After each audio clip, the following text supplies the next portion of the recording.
Welcome to Not Your Daily Stories. I'm Rosa Pandey. And I'm Sam Meekins, and we're your co-hosts.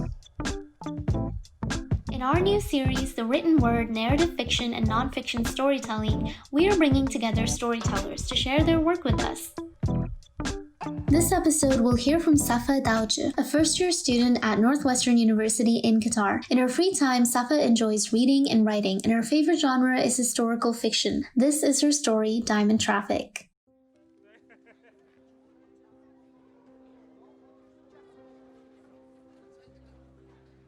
The streets of the city were teeming with life. On the market stalls, young women wrapped in colorful babies were trying to sell the meager produce of their lands under the hot sun of June.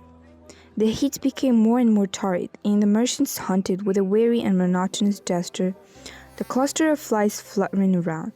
You could hear hungry children crying, swarming flies in torrents of men and women, screaming, each praising the quality and merits of their fruits and vegetables, in a confused hubbub and an unbearable din.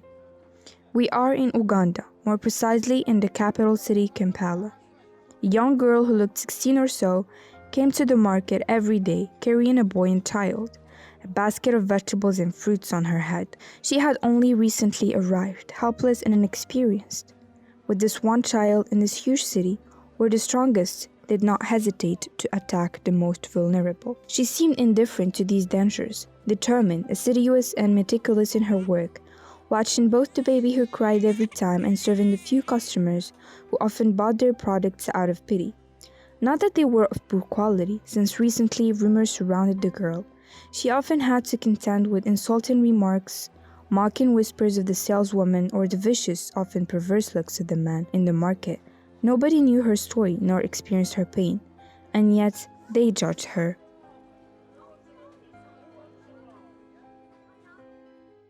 I tried to concentrate on my work, ignoring the vicious glances and the insinuations I received.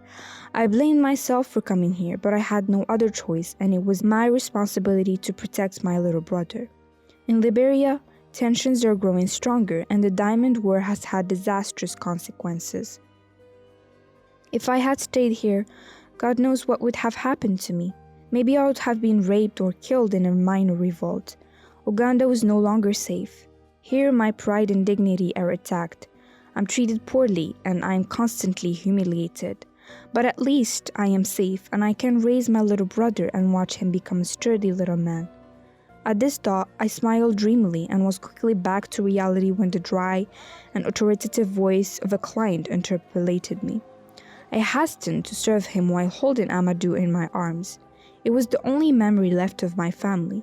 Everything had fallen apart. My devastated village, my country ruined by war, a war that I despise. I wondered how people could come to kill each other for shiny pebbles. Were diamonds worth all those lives that were sacrificed every day? I sighed, closing my eyes and praying God to have mercy on us, and to stop this nonsense of lasting longer.